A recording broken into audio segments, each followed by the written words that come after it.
semuanya, selamat datang kembali di channel saya bersama saya Alvin. Pada video kali ini kita akan melanjutkan untuk seri manajemen software Real 9 part 2 ya. Oke teman-teman, jadi dari kita refresh sedikit, kemarin kita sudah membahas tentang YAM ya. Kita membahas tentang YAM sampai dengan terakhir di managing package modulus stream. Oke. Nah, sedikit tambahan. Jadi sebenarnya begini teman-teman. Seperti yang teman-teman tahu kemarin sempat belajar, yang package modul stream itu sebenarnya fungsinya untuk memanage modul stream. Saya contoh segini, biar teman-teman paham sedikit. Kalau kita jalankan command yam repo.exe ini, kita akan melihat secara repository kita ada dua paket ya, dua repository, yaitu base OS dan Apple Stream ya. Ini bawaan dari Rahel biasa, Rahel 8 ke atas itu. Nah, jadi sekedar buat teman-teman tahu, pada versi Rahel sebelumnya, yaitu Rahel 7 dan ke bawah, ketika kita melakukan instalasi package seperti misalkan Perl, PHP, atau nggak mungkin HTTPD, kan bisa kita punya versi nih berbeda nih, misalkan versi 5 ke versi 6. Nah, itu kan eh, ketika kita mau pindah tuh sulit ya teman-teman ya, karena setiap library punya dependensi masing-masing. Nah, fungsi dari package modul stream ini, dia adalah memudahkan kita untuk melakukan switch dari paketnya. Misalkan contoh gini, untuk melihatnya, anggap kita menulis untuk versi Perl ya teman-teman ya.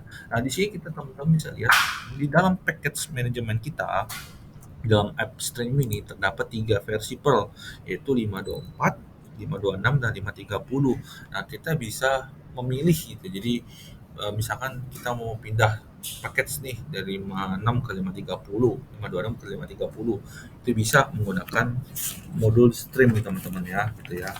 Nah, ini contohnya penggunaan, misalkan kita pengen lihat detailnya ya, saya pengen versi detailnya, kita bisa menggunakan command yam modulis, kemudian nama paketnya, ditambah misalkan kita pengen nambah misalkan 530 ya, ada di sini nih.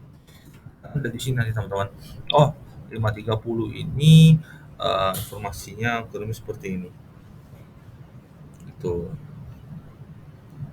Atau enggak misalkan kita pengen lihat yang versi 26 ya, kita juga bisa lihat begini ya, sini bisa kelihatan detailnya. Sorry, sebenarnya kurang satu komen ya. Ini tulis doang. Kalau kita pengen lihat detail menggunakan komen info, jadi kita akan bisa lihat informasi detailnya tentang ini. Ya, jadi misalkan contoh sini Perl versi 530 gitu kan. Terus dia memiliki paket dependensinya seperti ini ya. Nah, versi-versinya kurang lebih seperti itu. Oke, untuk kurang lebih untuk versi yang modus stream untuk seperti ini. Nah, kita akan masuk selanjutnya ke menu RPM. Tapi sebelum saya masuk ke RPM, saya mau show ke teman-teman dulu cara buat repository manual ya teman-teman ya. Jadi kalau teman-teman lihat di sini, saya akan contohkan. Kebetulan kan kita menggunakan VMware Workstation nih teman-teman nih. Jadi saya bisa show sedikit. Nah, ini contohnya. Ini kan kebetulan dia punya dua server ya teman-teman ya. Mana saya punya RHVS 1 dan RHVS 2 nih. Oke,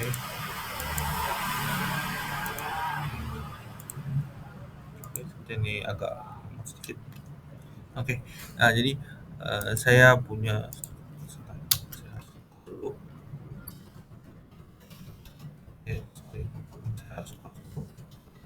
ini, saya coba ke server lain. Nah, saya akan nyalakan service ini ya teman-teman ya. Server RHS VR01 ya kan. Kemudian saya akan menambahkan harddisk ya. Misalnya kebetulan di sini saya ingin mounting disk dulu nih, saya akan bikin local repository ya kan. Saya akan edit terlebih dahulu nih, menu setting, kemudian saya tambahkan terlebih dahulu ya. Kebetulan ini sudah up pada bawaannya gitu ya. Kita akan masuk ke servernya.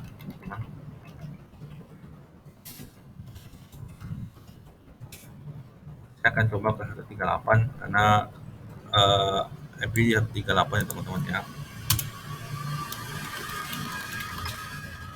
Oke. Nah, ketika saya masuk, kan saya mounting nggak ada nih, eee, repository belum ada nih. Nah, saya bisa menggunakan komen seperti teman-teman, mount -t, terus, ini adalah ISO ya 9660, ini untuk versi ISO ya. Kemudian karena kita mountingnya by default di DVD room, itu, di Red Hat itu ada di folder namanya SR. Nah, kebetulan kebetulan dia mounting di SR0, kita mounting di MNT ya teman-teman ya. Nah, kalau teman-teman lihat di sini, kalau kita df5, ini sudah ada paketnya di sini MMT teman-teman. Nah, sedikit review kemarin kan kita udah belajar nih cara bikin repository. Kita bisa masuk ke etc yam.repos.d, kemudian kita bikin namanya local.repo ya. Pokoknya formatnya harus .repo ya teman-teman. Nah, kemudian kita insert di sini, nggak boleh ada spasi atau karakter khusus. Akan kita lihat lokal repo ya. Ini boleh underscore boleh, tapi nggak boleh ada spasi ya. Kemudian name ini untuk dictionary kita, misalkan kita bernama lokal repo, repo kan. Untuk mengetahui ini lokasi lokal, kemudian kita menggunakan base URL, di mana base URL kita ada di ini teman-teman. Sebagai catatan sedikit, karena kita punya repository ada dua, oke, saya close dulu ya, saya coba tutup teman-teman. Kalau teman-teman lihat di MNT, kita ada dua repository, yaitu upstream dan base OS. Ini dua repository yang berbeda, jadi kita perlu membuat dua repository ya, maaf ya. Oke, dulu.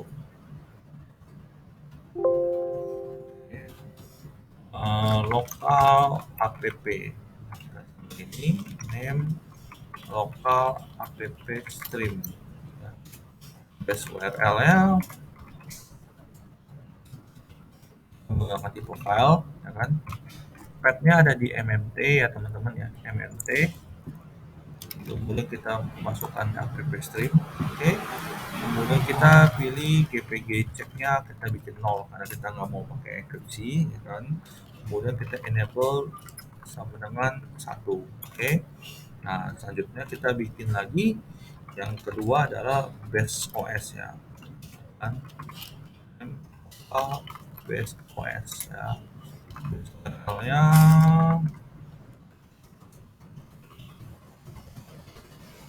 di sini cek sama dengan 0 enable, kemudian kita save ya. Oke. Nah, untuk melihat teman-teman kita sudah berinstall aplikasi, kita bisa menggunakan command yam republish ya, untuk melihat repository kita sudah terdaftar atau belum. Oh, sekarang sudah ada nih. Nah, jadi kita sudah bisa instalasi. Untuk kita pengen melakukan testing install NetTools ya, ada nih. Untuk saya mau install ini deh, oh, paling gampang Perl ya. Nah, coba cek dulu. Ada Perl sudah ada. Nah, coba misalkan Telnet belum ada, oke. Tapi saya kasih perlu untuk Telnet ya, karena kita akan belajar RPM nanti. Kita coba lagi aplikasi yang belum ada, misalkan TCP DAM ya. Udah ada. Nah, atau misalkan HTTPD ya. Nah, kita akan testing menggunakan yam search HTTPD ya. Nah, data ada ya, kita bisa langsung install yam install HTTPD ya, atau kita bisa menggunakan command DNF ya, itu juga bisa juga HTTPD. Oke, kita yes. Nah, kita akan melakukan instalasi HTTPD nya. Oke, lebih seperti itu untuk bikin local repository. Oke, saat ini kita akan lanjut lagi ke berikutnya, yaitu RPM.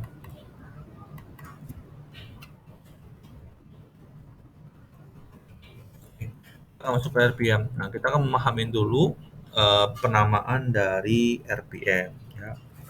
Nah, RPM ini sedikit unik ya teman-teman ya. Itu jadi kita perlu paham. Nah, untuk melihat contoh penamaan, kita bisa masuk sampel, misalkan kita masuk ke MMT ya kan, base OS gitu kan. Nah, by default repository itu ada di dalam menu package. Nah, package ini isinya banyak RPM mau kita teman kita lihat di sini ya. Di sini teman-teman bisa lihat penamaan ini adalah nama paketnya.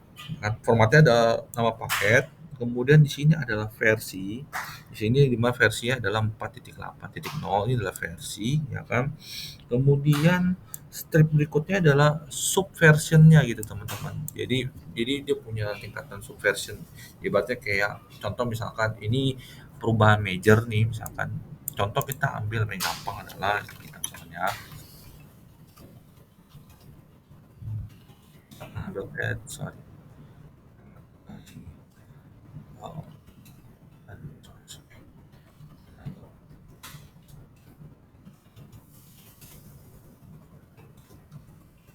dulu nah, paketnya kita bisa lihat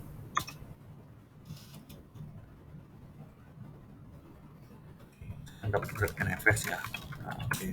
Nah, di sini saya akan bisa melihat di mana anggap saya melakukan instalasi NFS Utils. Ini adalah paket bernama paketnya adalah names utils.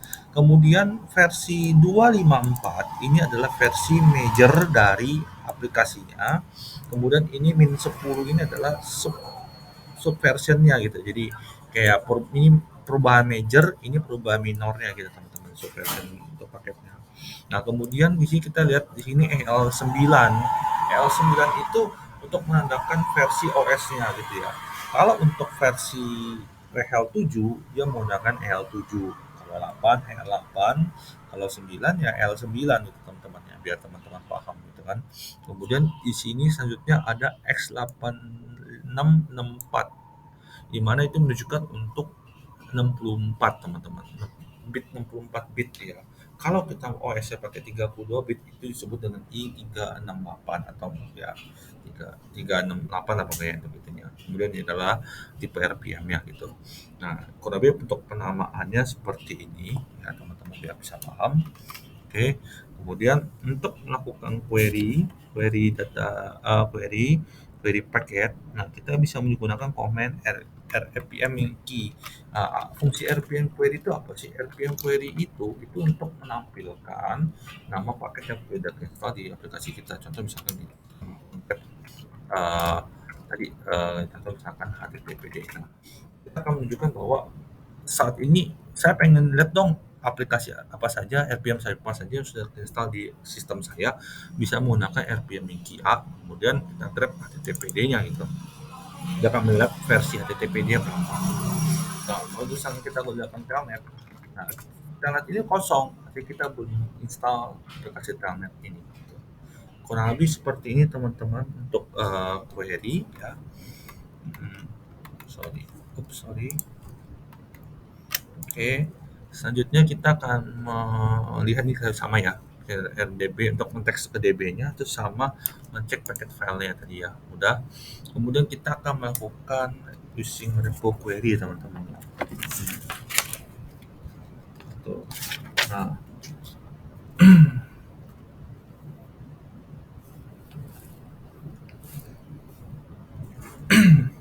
oke sebelum kita masuk sedikit, saya mau jelasin sedikit tentang RPM ya.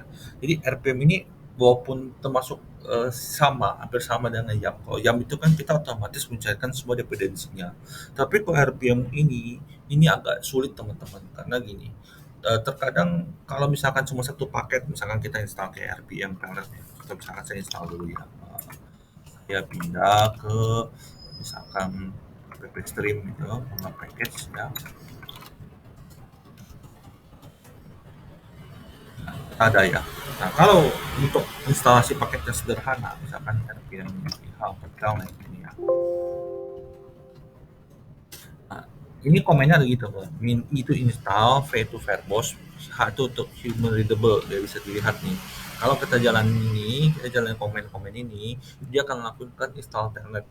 Ini bisa langsung install. Tetapi ada beberapa case, misalkan aplikasinya terlalu rumit nih, misalkan dia kompleks gitu, dia akan menemukan konflik gitu karena ada dependensi dari paketnya. Contoh misalkan kita Grab yang kontrol ya, misalkan saya pengen install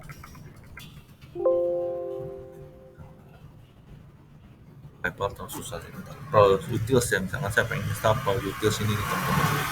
Nah,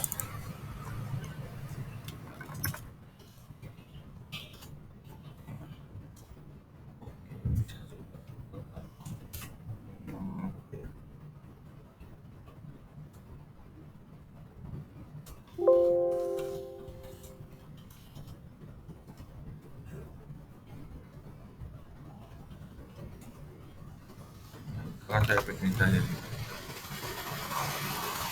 Nah, di sini dia akan gagal teman-teman. Dia akan nunjukin bahwa ada failed dependency gitu. Jadi kita harus tahu paket apa aja sebenarnya yang dibutuhkan sama RPM ini. Jadi RPM ini kesulitannya di situ. Jadi kalau misalkan kita download kurang RPM ya, wah ini repot nih gitu.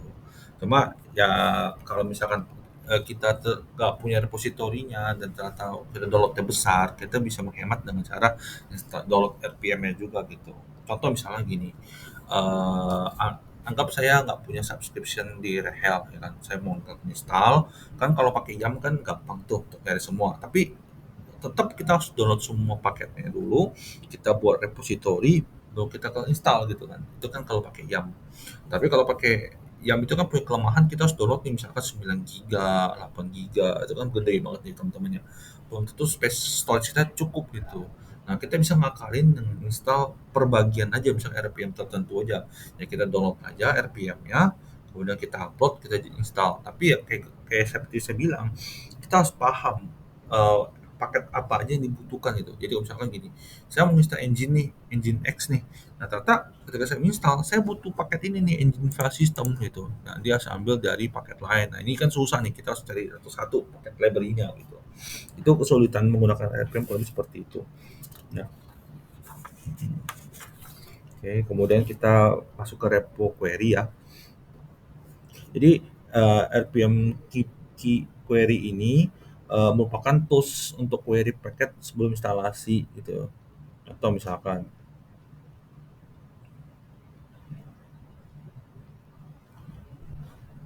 gini.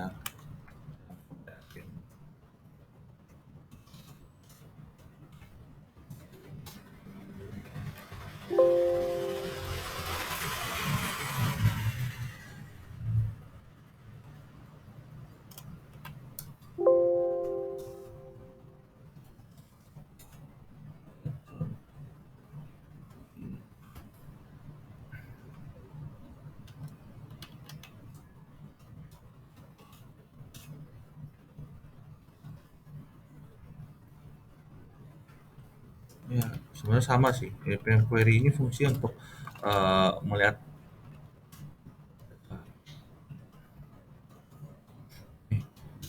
melihat library apa saja yang udah terinstall sih sebenarnya sih memudahkan kita sebenarnya. RPM query kurang lebih seperti itu gitu kan.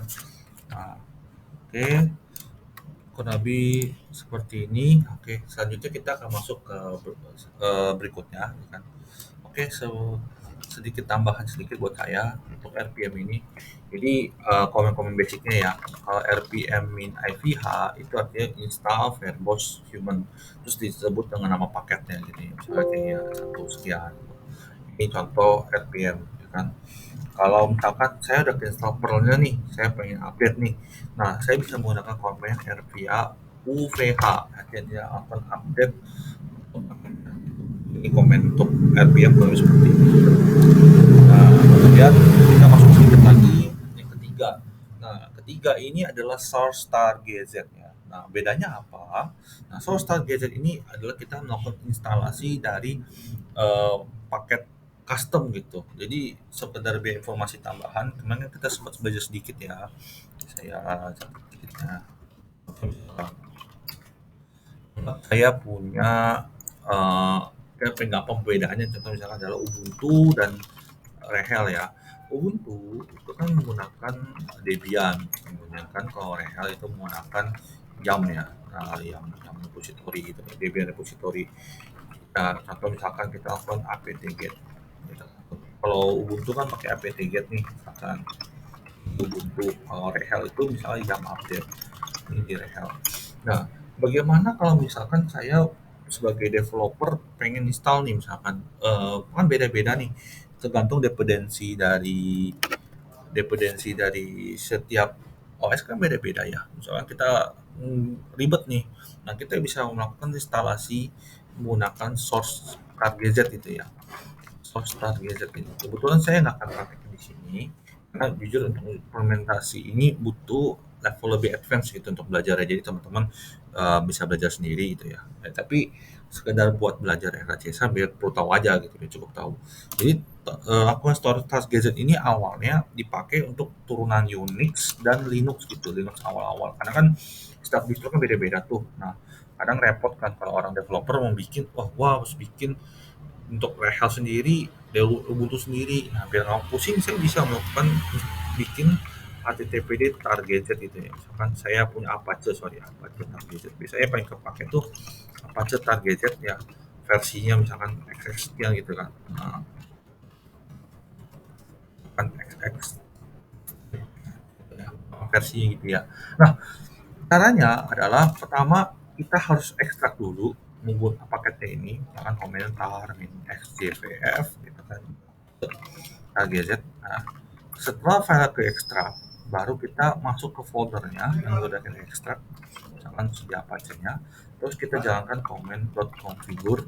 Ini fungsinya adalah kita mengcompile, jadi dia kita buat installer. Jadi source ini kita bikin installer, setelah itu kita bikin Mac itu untuk dijadikan installer. Jadi setelah kita setup configure, kita bikin installer, kemudian kita jalankan make install. Nah, ini caranya seperti ini. Fungsinya jadi seperti ini. Configure ini adalah kita mendefine, kayak misalkan kita mau install di kalau di Windows tuh misalkan kan double klik exe, kemudian kan muncul pop-up tuh, saya mau install aplikasi ini. Nah, kita tentukan, oh aplikasi ini mau install di folder mana, terus parameter apa aja. Jadi kelebihannya adalah kita bisa bikin custom, benar kalau kita pakai IAM sama RPM kan otomatis default ya, ikutin settingan defaultnya aplikasinya dia. Nah, kalau kita pakai Target Z, ini kelebihannya adalah dia tuh custom, jadi kita bisa bikin, oh mau tentukan path direktorinya, pathnya di mana, stepnya seperti misalkan kita pengen dia size-nya parameter apa aja gitu. Tapi setiap aplikasi konfigurasi itu beda-beda kan, unik kan. Jadi memang di sini kita nggak akan bahas detail, tapi kita perlu tahu. Setelah kita ada setup konfigurasinya buat XML-nya, kita make. Jadi kita make itu jadi kita bikin installernya. Jadi ketika kita nanti jalankan make install, dia akan menginstal sesuai dengan konfigurasi yang sudah kita buat gitu. Jadi formatnya gitu. Kok kita ekstrak, configure, make, kemudian make install. Seperti itu. Jadi kurang lebih seperti ini teman-teman untuk packet management di Reha 9 gitu ya. Paling kurang lebih seperti itu. Terima kasih sudah mengikuti course ini. Sampai jumpa di video berikutnya.